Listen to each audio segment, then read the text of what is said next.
Hello, hello, hello. My name is Juan Angula, again here with TruthNet Media Podcast. And as always, we like to incorporate Ashley Burgess and her perspectives and inlook and outlook on life. Today we're going to be talking about what truth represents for us. And for us, it is actually an acronym, and it stands for Together, Restoring Unity Towards Happiness. Somebody asked us the other day, why don't you change happiness to humanity? So it would be Together, Restoring Unity Towards Humanity. And my answer was because you don't really find, or they don't necessarily correlate happiness and humanity. You can be together happy, but that doesn't necessarily mean that you are together as one in humanity. Why is it, in your opinion, that we need to be together in order to find and achieve happiness, Ashley? That's an interesting one. I do think that it's interesting to be able to come together in some sort of organization. I think that people in general do better as a group, just because you can actually triumph and you can cheerlead one another and you can have each other's back and you can, really see people, for who they are. And a lot of times we learn from other people so well, and that's why people are in our life. We either learn something that is of greatness, or we learn something that maybe we don't necessarily want to do. And it's interesting how I think happiness is when you realize that everybody is bonded together. And if you understand the human condition well enough, you understand that it's all about love. The only thing that matters in this whole world is love. And if we love other people, that's when we're actually truly happy. Wow. Really, really deep. I should have started off like a little slower, I think. Everybody always says, Ashley, go in the shallow end and chill for just a little while. You dove in right in. That's amazing. So, according to ancient philosophers and all the way out, most seem to agree that happiness is actually a choice. In modern society, we're taught to believe that it's something that we attain, perhaps through money, hard work, accomplishments, and stuff like that. Buddha, he says that if you want happiness for an hour, just take a nap. If you want happiness for a year, get married. If you want happiness for 2-3 years, inherit a fortune. But eventually it dwindles, leaving me the message that perhaps happiness is not an accomplishment, but it's something that you got to choose day in and day out. Isn't that something that perhaps you feel when you choose to be happy, when you choose to get up and do something that brings happiness to your life, brings joy? Perhaps we've been doing acts of kindness, our team, and when we get together and we share our videos, we laugh and we talk about it, and we always come up with new ideas on how to bring about happiness in our life, and we always come up with the same conclusion: help other people. And why is it that you think that helping other people brings such joy and fulfillment to our lives? I think it's interesting because when we think about helping other people, we think about the other so much, right? And it's interesting how we're all connected. And your first question was really, speaks directly to this. So basically, we're all connected. And when we do good to other people, we're actually doing good to ourselves. The same applies for doing something bad or awful. So when people actually kill and murder other people, they kill and murder other people, but they're actually hurting themselves. And it's hard to explain that. I mean, it's not like that person actually dies because they murder someone else. But it's like, to kill somebody else is to basically rip, like, part of the soul away, I believe. And in dualistic, if you're being a good person and doing what's right by people, it's like a cyclical thing. So, like, life is a cycle. It's not really that linear. I think we think about it in a linear term, but it's really, like, cyclical. So whatever comes back around, we seem to get. And I don't know. I just think it's so much easier to do good. It just feels right. It's like right when you start getting over the fact that I'm helping them and it's all about them, or I'm going out of my way. I like that. I'm going out of my way. Eventually, it's no longer going out of your way. It's just part of your way. Right. I completely agree. And for us, we always think that happiness is some sort of luxury. And happiness is not a luxury. Happiness is a necessity, absolute necessity, if you want to find your purpose. And once you find your purpose, you can see so much clearer the path that you're supposed to go through. That path will lead you to fulfillment. It's not going to be easy, but it's going to require hard work. And that hard work doesn't become hard work when you realize that it's for your purpose. So it is that cycle that you ultimately intertwines to eventually lead to happiness. And within that happiness, you're able to see so much clearer and realize what truth is really about. And it is back to that same concept which you started so deeply, love. And love we can talk about for days, decades, because it's our strongest instinct, and we evolve as humans based on our strongest instincts, which are love and compassion. Without those two qualities, we would not be where we're at right now. War would have already deteriorated us. But for some reason, when something bad happens, don't you get that urge that, oh my God, I want to go help? And when you do help, you get that sense of, wow, I feel fulfilled. That person didn't give me anything, and I wasn't expecting anything in return. And that's when you realize that you're richer when you give rather than when you receive. I think that's so interesting. You know what's interesting too is that I'm actually kind of writing this concept right now, and it's about love, and it's about how, you know, a lot of times we want to tell somebody we love them, but we don't because we get scared about what they might say or what they might not say. Right. Like, oh yeah, you're like, I love you, and they're like, you know, I really like you too. You know, you're a really great person, and you know, you got great qualities, and I'm feeling a little odd, so hey, take care. And in those situations, a lot of times we want to hear that I love you back. Like, it seems like it has to be. But I'm honestly saying this at this time is that the more you say I love you to other people, the more you will feel love. And it doesn't have to come directly back to you. It's interesting how that is. And yeah, it's true that you can choose happiness. We can all choose happiness. We can all choose depression. I could literally choose right now, okay, I'm really depressed. I'm going to choose depression. I'm going to lay down.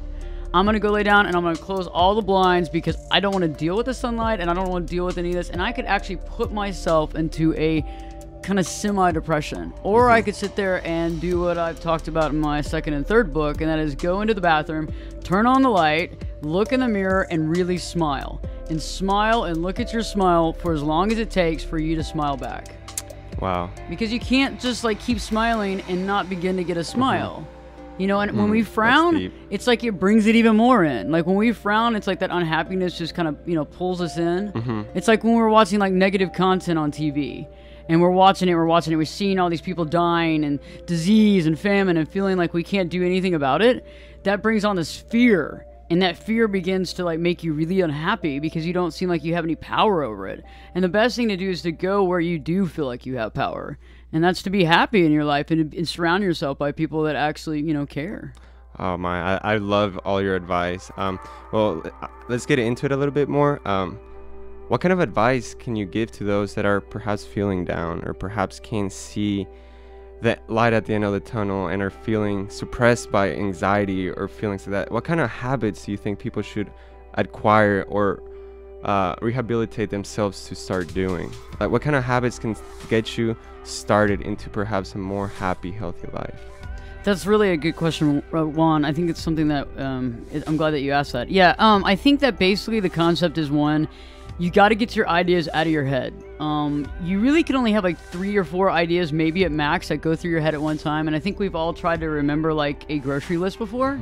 So anybody try to remember a grocery list? You have like milk, eggs, let's throw in a couple of random things like apricots and something random, ranch dressing, okay? You can probably remember those.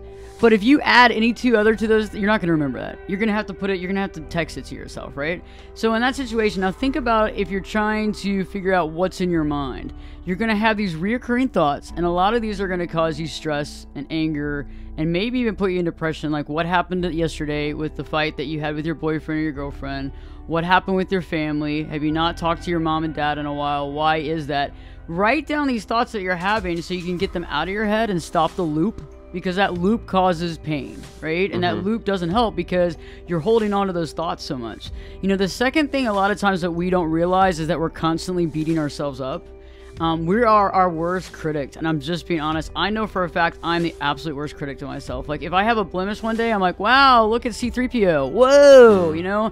Big third Cyclops, you know? And it's like other people are like, I don't even see what you're talking about. So a lot of times we have to figure out what is in our head, what are we saying to ourselves on a daily basis, because a lot of times we're very mean to ourselves. We don't even realize that we're walking around and all we can think about is, wow, I'm not good enough. Or, wow, I wonder if they'll treat me well. Or I wonder if I can fit in. Or I wonder if anybody will talk to me because I don't feel like I'm worthy to be talked to. And so start seeing those things coming up in your mind and realize that your inner critic is trying to keep you down as well. And I think that also is one of the things that keeps us on the couch and away from interacting. That's so true. I was actually reading a book from Thomas Edison, and he says that we have an inner voice called your censor, and it's what prohibits you to perhaps get outside of yourself to ultimately achieve your full potential. And just looking at you and the way you speak, it also says that in order to stay happy, you need to act happy, because we're always so focused on what other people think, right? And it helps when people say that you're doing good. So when you act with confidence, perhaps if you're being your worst censor, you're being your worst judge, and you're criticizing yourself so harshly, go out there and do whatever it is that you want to do or talk about, at least with confidence. Don't let other people smell your insecurities, and perhaps then you'll start getting feedback. So perhaps preparation can help in order for you to become more confident on your topic. You got to practice in order to become a professional. But True. me sitting here with you, I see you as such a professional, and I see myself as learning kind of from you. And the more that I get into it with you, I become more confident, and I can say that I'm learning because I'm doing it with confidence now, as to opposed to first day and maybe even the first 2 minutes of this podcast. I was kind of, what am I gonna say? What are they gonna think? What's the camera gonna think whenever they see me? What's my hair looking like? Those things Your are hair redundant. looks good, by the way. Thank you so much. Your hair does too. No, thank you. And those things are redundant, and those things are superficial. When you start treating yourself like the human being that you deserve to be treated like, you begin to express your full potential, and people start smelling that, people start seeing that, and people start following you, ultimately perhaps leading you to a path of happiness. Oh, and one other thing I'd like to add too is that you did bring up the fact that, in the first few minutes, you felt a certain way, but then hanging out here and being around me, you felt, you began to feel even more confident, realizing that you have this ability. And that's another reminder to our listeners, is that when you're around people and you feel less confident, and your energy and your feeling and your vibration starts changing, and you feel really kind of insecure, and maybe you almost feel like you don't even need to be there, you need to start analyzing if you really do need to be there. Because, just the same as people can build you up, people can also take you down. Sometimes they don't know that they're doing it. Sometimes it's subconscious, but sometimes it is conscious. And so sometimes you have to sit there and look at your friends that you're spending time with and really analyze, are these the people that really have my best at heart? Do I have the best at heart for them? And sometimes it might be equal, okay, bye, and sometimes you might have to sit down and have a conversation with them. But I think that's interesting too, because you might be trying to fit in where you shouldn't be fitting in at. Okay, makes perfect sense. And bringing it back to truth and happiness, another reason why we didn't choose to put humanity instead of happiness is just because happiness, in order to find, or actually it's more of a question to you. Do you believe that happiness is required for you to find truth? Definitely. Awesome. Yeah, that's kind of what we believe, because you don't always find humanity if people aren't happy. We can be here together in one room, but that doesn't mean we're being one humanity together. But if we were here in this room happy, you can call that humanity, right? I believe so. I like what you have. I mean, I like together restoring unity through happiness. I think that's true. Buddha says thousands of candles can be lighted or lit from a single candle, and the life of the candle will not be shortened. Happiness never decreases by being shared. That's so deep. You're not really dwindling your life away by stepping outside the comfort zone and helping somebody else. You may be spending energy, but you realize that what you're gaining back makes you even more energized to keep on going and fighting the good fight. I personally love this trend that we have going with Truth, where we tag people to do acts of kindness. Oh, I saw your act of kindness. Very Yeah. cool. Well, you brought a was it Subway or no Chipotle. Chipotle. Fully your loaded. favorite. Your Yeah. favorite. Fully I saw loaded. that. But if you guys go to For Someone page or TruthNet Media, we have a For Someone tab where we ask people to do acts of kindness. It doesn't have to be anything professional. It's just Cool. acts of kindness themselves have that emotional impact that people are looking for. So it doesn't need that extra graphics. It doesn't need that extra editing. It's plain and simple act of kindness video. Give somebody a hug. Give somebody something that you wanted, or perhaps buy him a meal, give him a compliment. All these are acts of kindness that ultimately do return back to you with fulfillment or some other way. Life will figure out a way to repay that act of kindness. I've seen it in my own life, just the fact that I'm sitting here with you. I've always wanted to do this my whole life, and perhaps my positivity towards it has attracted me towards you. And it's been a year since we met. We're actually about to do that fashion show which we first met that one time. Are you serious? Yeah, again. Really? Yeah. How long off is it? Like a few weeks from now? Or? It's in March 21st. Oh my March gosh, 21st. I'll have to be there. And there'll be plenty happy people. We hope to find humanity in fashion as well. So happy in fashion. So yeah, we this is what we do at Truth Net Media. We restore unity to find happiness, and through that happiness we find truth. Like always, we find new perspectives with special people, and our very special host today, our guest, is Ashley Burgess. We love your perspectives, and we hope to always keep on doing this week in, week out. I look forward to it myself, and this is going to be awesome. I just look forward to talking about truth, figuring out the truth, and finding happiness. Amen, sister. Love Amen, it. brother. All right. Love you. Love you too.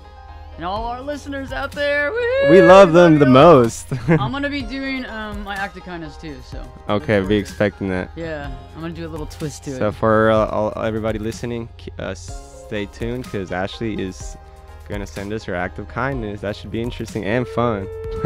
Let me know what you think. Truth Net Media, thanks. Awesome. Bye. Bye.